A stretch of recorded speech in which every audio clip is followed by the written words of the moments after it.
मंदवो सर्गाः अवाचरदमन्तावरुणास्नेते ओम जुगम वस्त्राणि ते वदा वदा भे युवो रक्षिद्रामन्तवो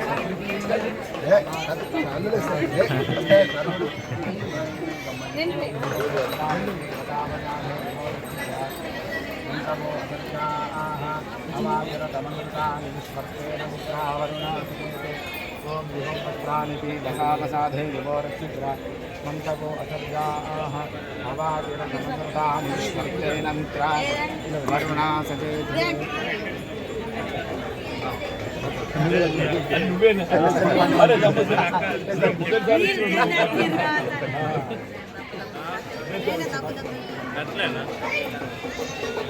అంటే అక్కరా అని అనలేదు మీరు దగ్గర ఉంటే ఓం దక్షయోరావృణీమహే గాతుం యజ్ఞాయ ఓం శాంతి శాంతి శాంతి సహస్రశీర్షా పురుషః సహస్రాక్ష సహస్రపాత్ సభోవిం విశ్వతో వృత్వాత్యతిష్ఠద్దయాం పురుష ఏవేదకం సర్వం యద్భూతయశ్చ భవ్యం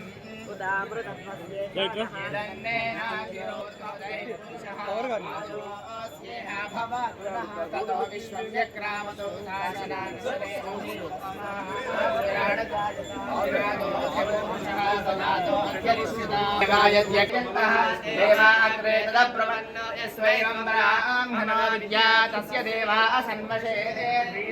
लक्ष्मीष्टपत्युः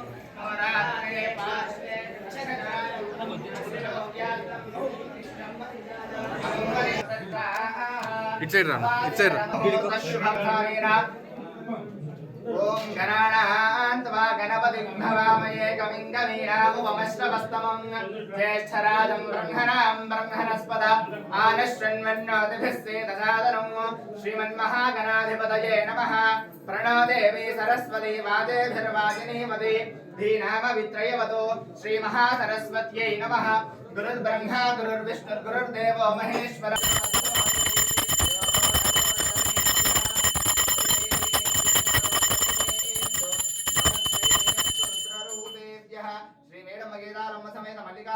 स्वामिने नमः आनंदमंगल दिव्य नीराजनं दर्शयामि नीराजनानन्तरे शुद्ध आचमनीयं समर्पयामि नमस्कारान् समर्पयामि यो वेदादो स्वरः प्रोक्तो वेदान्ते च प्रतिष्ठितः तस्य प्रकृतिलीनस्य यः परः स महेश्वरः आनंदमंगल दिव्य नीराजनं दर्शयामि नीराजनानन्तरे शुद्ध आचमनीयं समर्पयामि हर नमः पार्वती पतये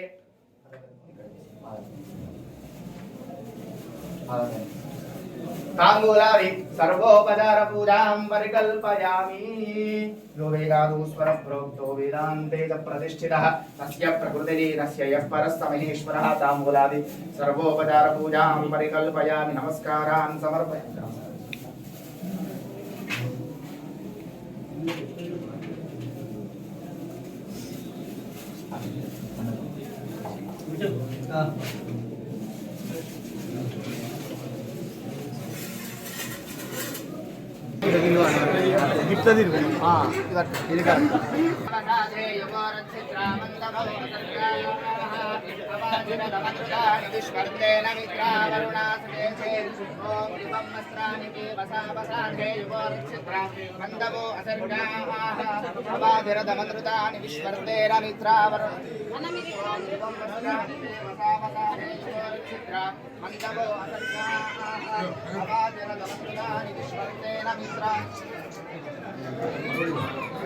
ओम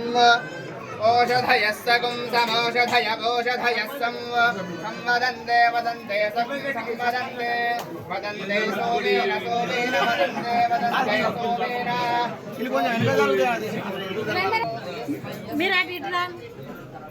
ब्राह्मणः ब्राह्मणश्चन्दं ब्राह्मणो ब्राह्मणस्तौ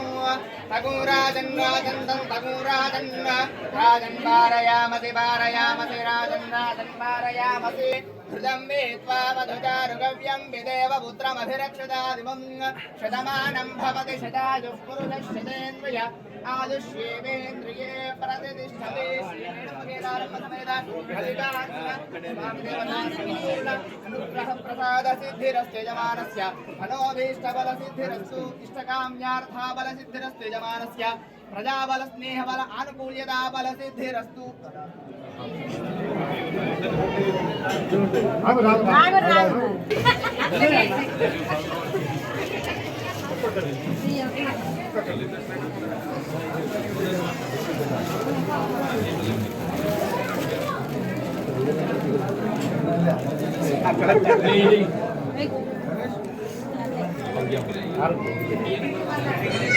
మీరు గిట్లా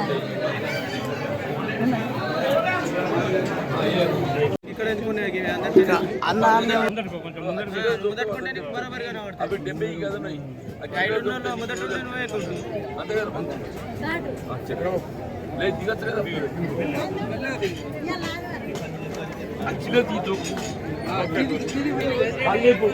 కాదు కొంచెం కొంచెం వెడల్పు జరగలేదు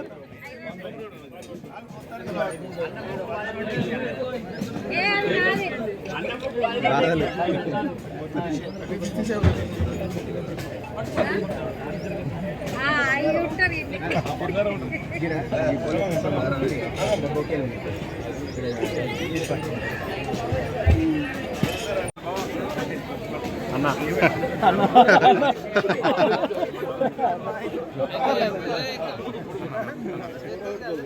మీరు కొంచెం సైడ్ ఏమన్నా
జగిత్యాల ప్రాంత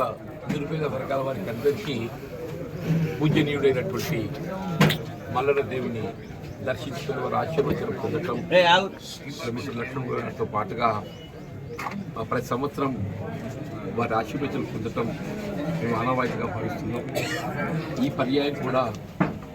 రాష్ట్రంలో నూతనంగా కాంగ్రెస్ ప్రభుత్వం ఏర్పడి రేవంత్ రెడ్డి గారు ముఖ్యమంత్రిగా బాధ్యతలు చేపట్టబడటం, మిత్రుడు అడ్లూరి లక్ష్మణ్ గారు ఏదైతుందో శాసనసభ్యుడిగా గెలుపొంది ప్రభుత్వ విప్గా బాధ్యతలు చేపట్టి ఇప్పుడు వారు మొదటిసారిగా మల్లన్నపేట సందర్శించి మరి ఆ మల్లన్న దేవుని ఆశీర్వాదాలు పొందని రావడం జరిగింది. వాస్తవంగా తెలంగాణ రాష్ట్రం ఏర్పడి దశాబ్ద కాలం గడుస్తుంది. ఈ దశాబ్ద కాలంలో వాస్తవంగా ఏ లక్ష్యాల కొరకైతే తెలంగాణ రాష్ట్ర ఏర్పాటు ఉద్యమాన్ని చేపట్టబడడం జరిగింది, ఈ దశాబ్ద కాలంలో ఆ ఉద్యమ లక్ష్యాలన్నింటిని కూడా నిర్లక్ష్యం చేసి నీరు గార్చి ఉద్యమ ఫలితాలు ఏవి కూడా ప్రజానికానికి అందింప చేయలేకపోవడంతో ప్రజల్లో ఏదైతుందో మరి ఏ ఉద్యమ నాయకుడిగా భావించి కేసీఆర్కు ముఖ్యమంత్రిగా అవకాశం కల్పించబడడం జరిగిందో దాన్ని తిరిగి రాసే విధంగా చెప్పండి. మార్పు ఆశించి రాష్ట్ర ఏర్పాటుకు నిర్ణయం తీసుకున్నట్టుగా కాంగ్రెస్ పార్టీ అన్నట్టు యూపీఏ చైర్పర్సన్ సోనియా గాంధీ గారి పట్ల విశ్వాసంతో మరి కాంగ్రెస్ ప్రభుత్వం ఏర్పాటు కాబట్టం ప్రభుత్వం ముఖ్యంగా నిరుపేద వర్గాలకు అండగా నిలిచే విధంగా రైతాంగమే కానీ రైతు కూలీలే కానీ దళితులు బలహీన వర్గాలే కానీ మహిళలు ఆడబిడ్డలే కానీ ప్రభుత్వం ఏర్పడ్డ మనము ఈ 3 వారాల్లో మనం గమనిస్తే కొంచెం నేను అనుకుంటే ఇక్కడ కూడా ఏ రాష్ట్రంలో కూడా ఏ ప్రభుత్వం కూడా ఇంత త్వరితగతిలో మరి ఎన్నికలు చేసిన వాగ్దానాలు అమలు చేయాలనే ఒక తలంపు చేపట్టారు. ప్రభుత్వం ఏర్పాటు చేయబడ్డ 48 గంటల్లో అంటే 7th నాడు ఏదైతుందో ఇలా ముఖ్యమంత్రి గారు రేవంత్ రెడ్డి గారు బాధ్యత చేపడితే 9th డిసెంబర్ సోనియా గాంధీ గారి జన్మదినాన్ని పురస్కరించుకొని మొత్తం రాష్ట్రం నుండి మహిళలు ఆడబిడ్డలు అందరికీ కూడా ఏదైతుందో రాష్ట్ర రోడ్డు రవాణా సంస్థలో ప్రయాణం చేయడానికి ఉచిత బస్సు సౌకర్యం కల్పింప చేయబడుతుంది. ఇందులో ముఖ్యంగా విద్యార్థులు చెప్పంటూ నేను చదువుకునే విద్యార్థులే కానీ ప్రభుత్వ సెక్టరే కానీ ప్రైవేట్ సెక్టర్లో విధులు నిర్వర్తించేటటువంటి యొక్క ఆడబిడ్డలకి అందరికీ కూడా ఏదైతే ఒక ఆత్మవిశ్వాసం నింపే విధంగా ఉచిత రవాణా సౌకర్యం అనేది కేవలం వారికి ఆర్థికంగా ఏ మేరకు లబ్ధి జరుగుతుంది అనేది ప్రధానం కాదు. ఈ సౌకర్యం అనేది వారికి ఒక ఆత్మవిశ్వాసం నింపుతుందని చెప్పండి. ఈ ప్రభుత్వం మహిళల పట్ల చూపెట్టేటువంటి ఒక ఆదరణ కనబడుతుందని చెప్పండి. దాంతో పాటుగా ఉచిత వైద్య సదుపాయం అన్నిటికంటే ముఖ్యం విద్యా వైద్యం అని చెప్పండి. ఇవాళ వైద్యానికి సంబంధించి గతంలో ఆరోగ్యశ్రీ అంటే ఆనాడు వైఎస్ రాజశేఖర ముఖ్యమంత్రిగా అమలు చేయతలపెట్టినటువంటి రాజీవ్ ఆరోగ్యశ్రీ తెలంగాణ రాష్ట్రం ఏర్పడిన తదుపరి అది ఏ విధంగా నీరు కాచబడ్డది, ప్రజానీకంపై ఏ విధంగా వైద్యం ఆర్థిక భారం కాబోతుందని గ్రహించి 10 లక్షల రూపాయల వరకు ఉచితంగా ఈ ఆరోగ్యశ్రీ వైద్య సేవలు అందించాలని చెప్పి నిర్ణయం తీసుకోవటం, దానికి తోడు ఇతర గ్యారెంటీకి సంబంధించి కూడా 3 లక్షల రూపాయలు పేర్కొంటాం. Teaching and non teaching post must be reserved for the local Telangana unemployed అనే విధంగా చట్టాన్ని మార్పు చేసి అమలు చేయాలని చెప్పని ముఖ్యమంత్రి సూచిస్తున్నాను. ఇలా మల్లన్న దేవుడి ఆశీర్వచనంతో మా మిత్రులు లక్ష్మణ్ కుమార్ గారు శాసనసభ్యుడిగా గెలవటం నిజంగా ఈ ప్రాంత వాస్తవులకు అందరికీ కాకుండా మాకందరికీ కూడా చాలా సంతోషించిన విషయం చెప్పండి. సుదీర్ఘ ప్రజా జీవితం దాదాపు వారిని 2 దశాబ్దాలుగా గమనిస్తున్నాయి. వారికి ఏ పదవి ఉన్నా లేకున్నా ఇలా ప్రజలకు అండగా నిలిచి ప్రజా సంక్షేమం కొరకు పాటుపడటం ఆయన బాధ్యత భావించి సేవా దృక్పథంతో వారు ముందుకు పోవడం జరిగింది. దాని ఫలితమే వాళ్ళు ఏదైతుందో వాళ్ళ వారు శాసనసభ్యుడిగా అత్యధిక మెజార్టీతో గెలవడము, ప్రభుత్వం కూడా రేవంత్ రెడ్డి గారు కూడా వారి యొక్క సేవలను గుర్తించి మరి తక్షణ ప్రభుత్వ విప్గా ఏదైతుందో అంటే ప్రభుత్వ పరంగా ఇవాళ జగిత్యాల జిల్లాకు సంబంధించి ప్రభుత్వ పరంగా అమలు తలపెట్టే సంక్షేమ కార్యక్రమం అన్నింటి సమీక్ష కూడా ఏదైతుందో పర్యవేక్షణ కూడా ఏదైతుందో బాధ్యత వారిపై ఉంచే విధంగా లక్ష్మణ్ గారిపై ఉంచే విధంగా మరి ప్రభుత్వ విప్పు అవకాశం చేయడం జరిగింది. నేను నా ద్వారా కూడా వారి విజ్ఞప్తి ఏంటంటే వారు ధర్మపురి నియోజకవర్గానికి పరిమితం కాకుండా వారు ఇప్పుడు ఏదైతే జిల్లా కాంగ్రెస్ అధ్యక్షుడిగా బాధ్యత నిర్వర్తిస్తున్నారు. వారు ప్రభుత్వ విప్పు కూడా ఏదైతుందో మా 3 నియోజకవర్గాలను కూడా ధర్మపురితో పాటు జగిత్యాల కానీ కోట్ల కానీ మనకుండే part of Choppadandi part of